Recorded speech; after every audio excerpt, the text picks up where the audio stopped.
महाराज साहिब बंदगी।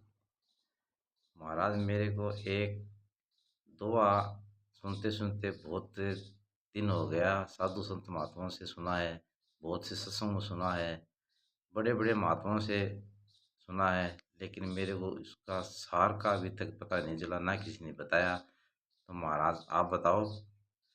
साधु साधु सभी बड़े, अपनी अपनी ठोर, शब्द विवेक की पार की, मेरे सिर माथे का मोर।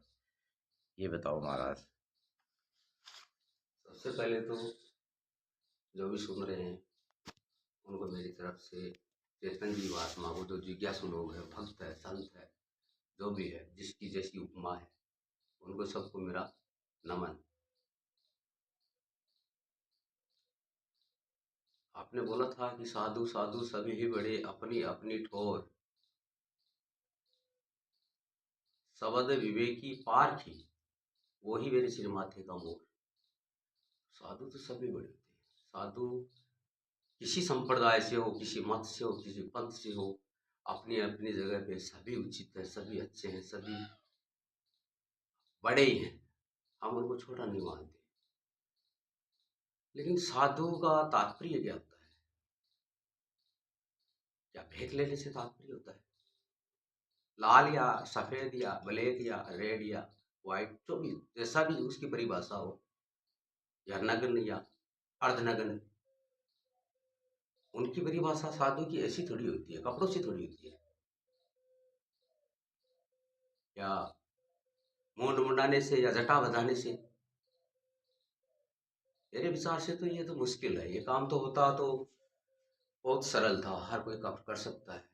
लेकिन इन बातों का तो कोई तात्पर्य नहीं है, औचित्य नहीं है कहीं पे। ये तो ये तो एक लेबल है। मेरे को साधु कौन कहेगा, इसलिए उसने लगा लिया लेबल। जैसी उनकी भावना है वैसा ही फल दे। उनका जरिया है, किसी का कमाने का है, किसी का खाने का है, किसी का मान सम्मान पाने का है, किसी का कैसा है, किसी का कैसा है। उनका तो सबका जरिया है। लेकिन साधु तो वो होता है जिसने पंच तत्वों की साधना की है। साधना करना ही साधु। साधु नाम उसी का होता है जिन्होंने शब्द स्पर्श रूप रस गंध को जीत लिया, साध लिया, बाहर की इंद्रियों को साध लिया, मन की इंद्रियों को साध लिया, वही साधु है। लेकिन साधु इंद्रियों को साधने से क्या हुआ? साधु तो बन गया। साधु तो सभी